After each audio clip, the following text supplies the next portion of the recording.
बघा इथं आपल्याला काय सांगितलं, without using calculator find the value of sine minus 330 degree. ठीक आहे. मग आता इथं तुम्ही काय करायचं, ग्राफ ड्रॉ करायचं, म्हणजे अँगलची लाईन कोणत्या क्वाड्रंटमध्ये येते बघायचं. ठीक आहे.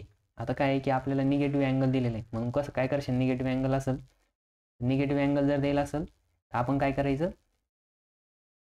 क्लॉकवाईज डायरेक्शनने स्टार्ट करायचं. ठीक आहे. मग बघा आता sine of minus 330 degree find out करायचं. ठीक आहे.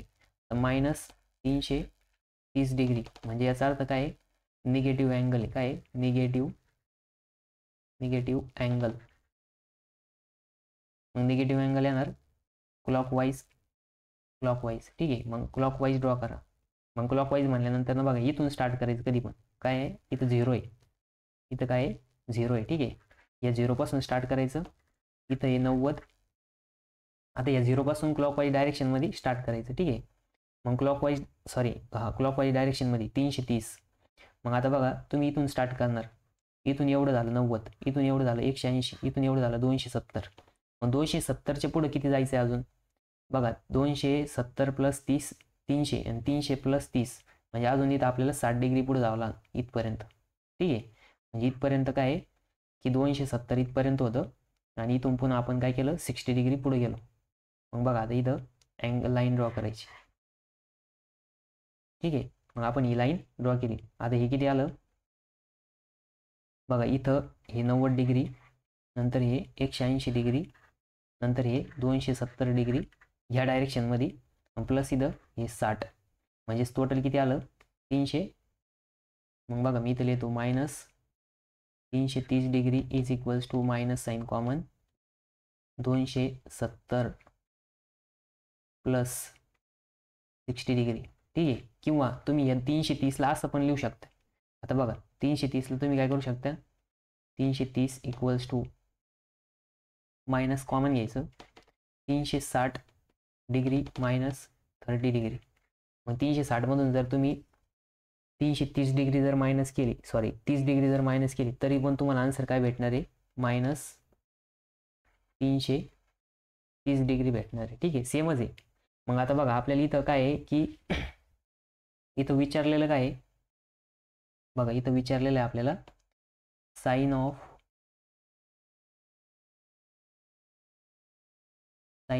Minus 330 degree. ठीक आहे. मग साइन मायनस 330 डिग्री जी आहे ती जर ॲक्च्युली बघितली तुम्ही इथं क्लॉकवाईज डायरेक्शनमध्ये तर याच्या इक्वलमध्ये येणार आहे. इथं किती आहे 30 डिग्री, इथं किती आहे 30 डिग्री. म्हणजे इथं बघा साइन ऑफ 30 डिग्री. आता हा कोणता अँगल आहे, क्लॉकवाईज अँगल आहे. याची लाईन आणि याची लाईन काय होणार आहे, एकमेकांना मॅच होणार आहे. ठीक आहे.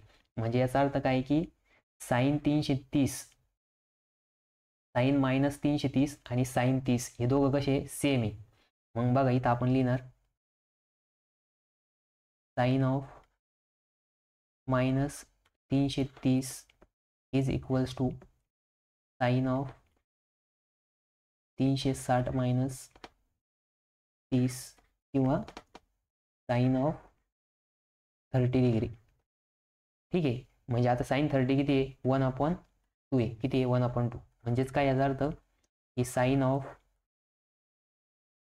Minus 330 equals to sine of 30 degree equals to ते काय होणार 1/2 येणार. आता तुम्ही म्हणशाल सर इथं तुम्ही साइन डायरेक्ट मायनसचं प्लस का केलं, इथं तर मायनस होतं. मग बघा इथं क्लॉकवाईज डायरेक्शनमध्ये 30 अँगल आहे आणि निगेटिव्ह साईडला 330 अँगल आहे. हे दोघं कसे एकमेकांची इक्वल आहे. मग बघा साइन 30 किती राहतं 1/2 राहतं. म्हणून आपलं लास्टला फायनल आन्सर येणार बघा, फायनल आन्सर आहे sine of minus 330 is equals to 1/2. आणि तसं पण इथं फर्स्ट क्वाड्रंट आहे, फर्स्ट क्वाड्रंटमध्ये सगळेच पॉझिटिव्ह राहतात. ठीक आहे. त्याच्यामुळे रेशो तो कसा येणार आहे पॉझिटिव्ह येणार. कसा येणार आहे पॉझिटिव्ह. ठीक आहे. बघा आपण फाइंड आउट केलं.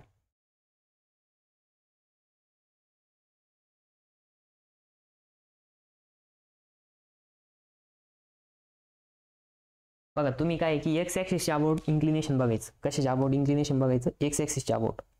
मग एक्स ॲक्सिसच्या अबाउट जर इन्क्लिनेशन आपलं निगेटिव्ह जर येत असेल तर तिथं त्याचं फंक्शनचं साईन काय होणार आहे बघा ते फंक्शनचं जे साईन आहे ते ASTC नुसार येणार. कशानुसार येणार आहे? ASTC. आता ह्या क्वाड्रंटमध्ये काय आहे की सगळेच पॉझिटिव्ह. ठीक आहे. या क्वाड्रंटमध्ये काय आहे? ऑल पॉझिटिव्ह राहतं. या क्वाड्रंटमध्ये फक्त साईन पॉझिटिव्ह राहतं. या क्वाड्रंटमध्ये फक्त टॅन आणि या क्वाड्रंटमध्ये कॉस.